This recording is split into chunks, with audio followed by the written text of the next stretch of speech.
Olá, alunos, tudo bem?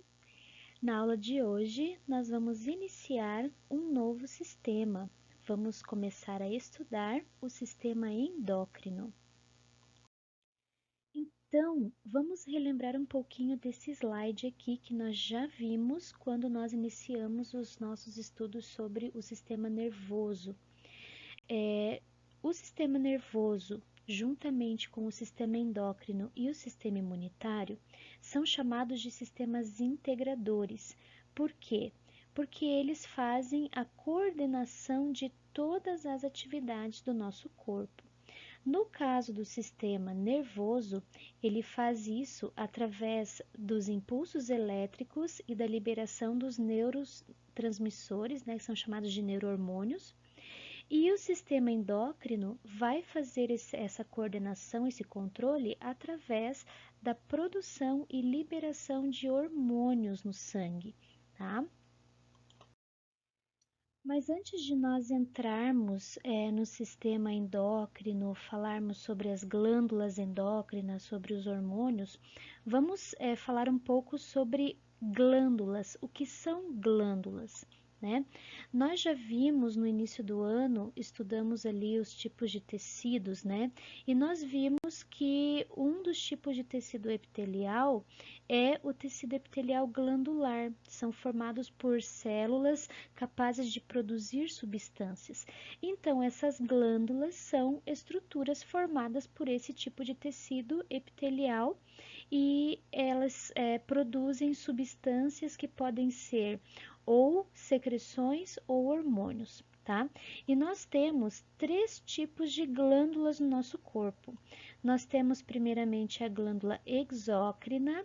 Exo significa fora, então quer dizer que essa glândula vai produzir uma substância chamada secreção.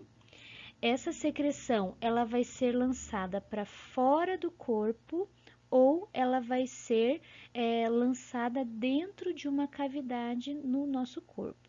Então, exemplos de glândulas exócrinas que secretam substâncias para fora do corpo, nós temos ali as glândulas sudoríparas, né, que produzem o suor, que ajudam ali no equilíbrio da temperatura, né, do nosso corpo.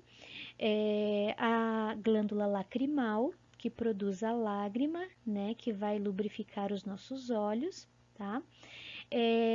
E exemplos de glândulas exócrinas que produzem substâncias, secreções dentro de uma cavidade, nós temos as glândulas salivares, né, que produzem a saliva, que é uma secreção ali que ajuda na mastigação, na formação ali do bolo alimentar dentro da boca, e também essa saliva possui enzimas que iniciam a digestão do amido na boca, tá? Então, aqui são alguns exemplos de glândulas exócrinas que nós temos. Nós também temos as glândulas endócrinas, que vão ser estudadas, né, a partir dessa aula. Endo significa dentro, então quer dizer que essas glândulas produzem substâncias chamadas hormônios que vão circular no nosso corpo através do sangue, né? Então, esses hormônios vão ser produzidos, vão ser liberados na corrente sanguínea e vão para um lugar específico, porque os hormônios vão ser específicos também. Existem hormônios que vão atuar em outras glândulas, vão induzir essas glândulas a produzirem outros hormônios, ou então vão agir em outros órgãos, né? Então, como eles são específicos, eles também vão ser levados pela corrente sanguínea aos seus lugares específicos. E nós temos também as glândulas a glândula mista, né? No caso, no nosso corpo, nós temos apenas uma, né? Que é o pâncreas. Essa glândula, ela vai, ora, fazer o papel de uma glândula exócrina, né? Produzindo uma secreção, no caso, o suco pancreático, que vai ser liberado ali na região do intestino, no começo do intestino delgado, ali no duodeno, para ajudar na digestão ali das proteínas e gorduras. E ora, ela vai atuar também como uma glândula endócrina, produzindo hormônios, né? O hormônio da insulina e o hormônio glucagon, que nós vamos estudar mais para frente, que vão estar ali relacionados ao controle da glicose no nosso sangue. Então, aqui nessa imagem, vocês podem perceber aqui as glândulas existentes, né, no nosso corpo, as glândulas endócrinas. Nós temos aqui a hipófise, que fica na região ali do encéfalo, né? Nós temos as glândulas tireoides e paratireoides, né? Que ficam na região do pescoço. Nós temos as suprarrenais, que ficam acima dos rins, né? O pâncreas, também que fica próximo ali, né, as suprarrenais. Nas mulheres, nós temos os ovários e nos homens nós temos os testículos. Então, cada tipo de glândula, cada uma dessas glândulas aqui, nós vamos estar estudando um pouco mais especificamente, tá?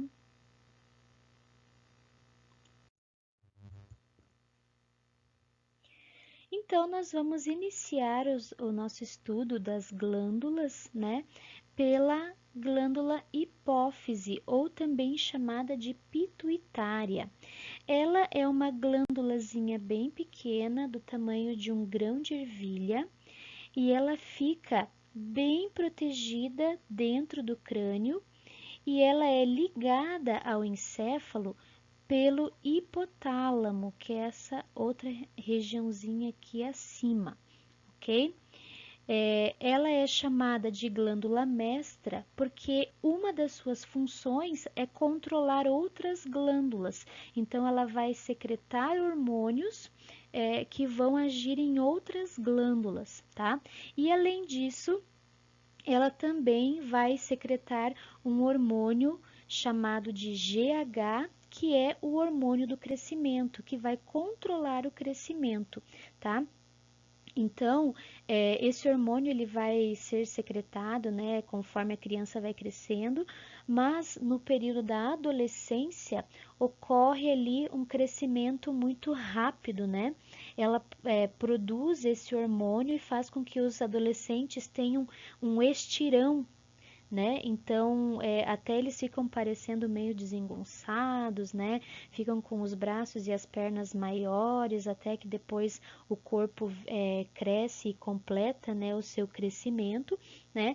Mas esse hormônio, então, é produzido por essa pequena glândula ali localizada dentro do nosso crânio.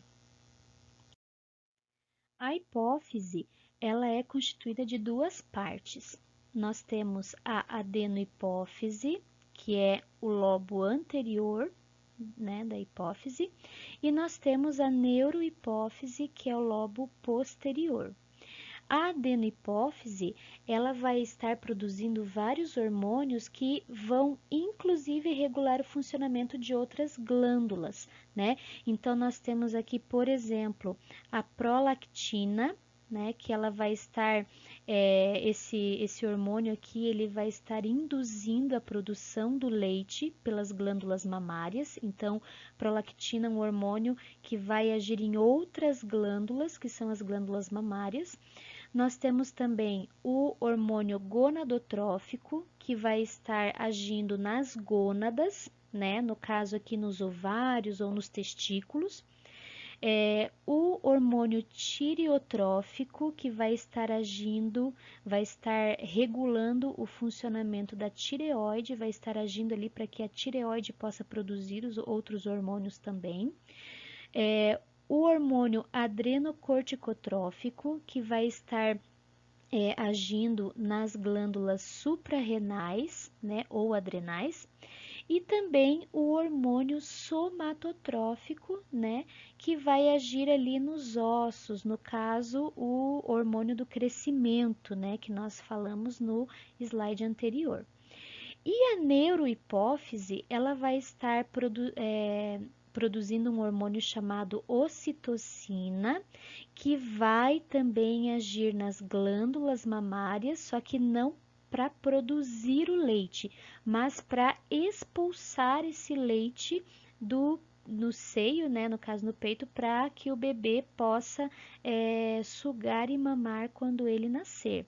E essa ocitocina também vai agir no útero, fazendo com que esse útero se contraia e a mulher possa entrar ali em trabalho de parto e possa expulsar o bebê, né? Possa fazer ali o seu trabalho de parto normal, ok?